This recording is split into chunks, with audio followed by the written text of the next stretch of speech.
Tout a commencé, pour moi en tout cas, au niveau de, avant même que je commence à devenir entrepreneur, donc chez Gameloft. En fait, j'ai passé 6 ans chez Gameloft. J'ai monté et dirigé toute la division en charge de faire de la user acquisition, donc du marketing mobile, pour les premiers jeux gratuits Gameloft monétisés avec de l'in-app purchase. Ensuite, j'ai quitté Gameloft pour monter une première société, qui était une société de jeux vidéo sur téléphone portable. Et il s'avère qu'au sein de cette société, du coup, on a commencé à faire du marketing pour nos propres jeux. Et une chose en amenant une autre, on s'est retrouvé également à travailler pour d'autres applications, d'éditeurs de jeux vidéo. Et puis cette partie s'est développée de plus en plus, jusqu'à ce qu'en 2015, on se dise qu'il y avait vraiment un gros potentiel et qu'il fallait investir là-dessus. Donc on a spin-offé, on a créé donc une deuxième société, Addict Mobile, qui est devenue du coup expert en marketing d'applications avec un focus sur le ROI, donc la rentabilité des campagnes. Mais on s'est rendu compte aussi que pour se déployer plus vite, plus fort à l'international de manière puissante, soit on levait des fonds, soit on s'adossait à un grand groupe. Et les discussions avec Digital Virgo nous ont montré que c'était des gens qui étaient entrepreneurs. Les dirigeants fondateurs sont encore à la tête de Digital Virgo. Et puis, ils ont une vraie logique internationale avec des bureaux dans plus de 25 pays.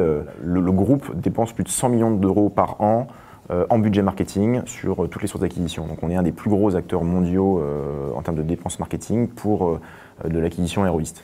Donc tout ça nous a paru assez logique pour nous déployer, valider le succès entrepreneurial et continuer à croître Addict en France et à l'international.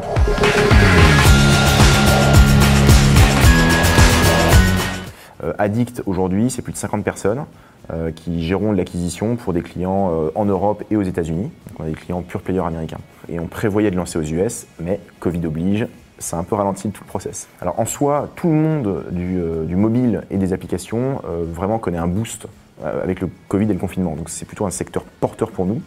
Néanmoins, comme on travaille avec beaucoup d'acteurs qui sont liés au domaine physique, on a des clients qui effectivement baissent leurs dépenses, voire les arrêtent complètement. Donc pour Addict, je dirais que l'année 2020 est particulière parce qu'à la fois on est porté depuis des années par une croissance du marché mobile et apps, et de l'autre côté, le Covid force nos clients à baisser les dépenses. Moi, ce que je vois en tout cas, c'est que je pense dans les 3-6 mois qui viennent, l'activité va vraiment repartir comme avant, et 2021 devrait vraiment voir une grosse croissance pour Addict. L'acquisition, je travaille dedans depuis 10 ans. Donc des évolutions, des changements de paradigme, j'en ai vu des tonnes. Les manières de traquer changent, l'usage de la data change, parfois en mieux, parfois en un peu moins bien, mais à chaque fois ça se renouvelle et on passe à autre chose. Donc nous on travaille très fortement sur ces sujets d'IDFA typiquement que Apple compte déprécier à partir de l'iOS 14. Ce qu'on voit c'est qu'il y a des solutions qui arrivent, qui émergent, qui vont nous forcer à faire du tracking, à suivre ce tracking un petit peu différemment, à agréger les données différemment. Mais ce qu'on voit aussi, ce qu'on pense, c'est qu'en fait, pour de vrai, nos clients vont s'adapter, on va les accompagner dans cette adaptation, et du coup, en fait, les dépenses marketing et le marché des apps va continuer à croître.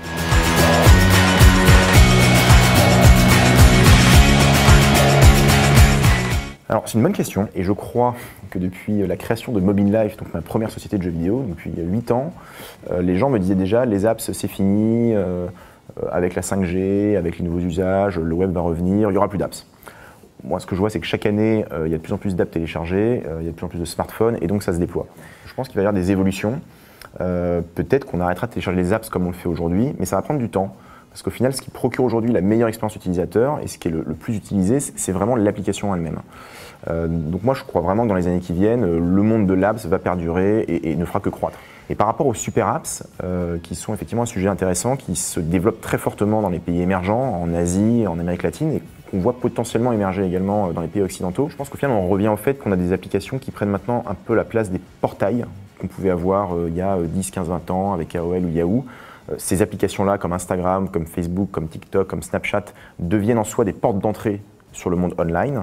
Et du coup, oui, la tentation est forte pour ces acteurs-là de monétiser cette audience en proposant d'autres sujets, d'autres services. Et du coup, la tentation est forte aussi pour leurs clients, les annonceurs ou les marques, d'essayer d'être présents dessus. Ce que nous apporte Digital Virgo, en fait, c'est une ouverture en dehors du marketing perf apps. Donc, c'est la capacité à travailler sur les sujets web, à travailler sur tout ce qui est SEO, SIA. Eux-mêmes, en fait, travaillent beaucoup avec des éditeurs de contenu, avec des sociétés de médias pour les aider à optimiser leurs paiements, à optimiser leur monétisation. Il y a vraiment une aide effectivement du groupe à pouvoir s'ouvrir là-dessus, pouvoir toucher à des sujets pas seulement apps, mais web et puis un petit peu au-delà du performance marketing.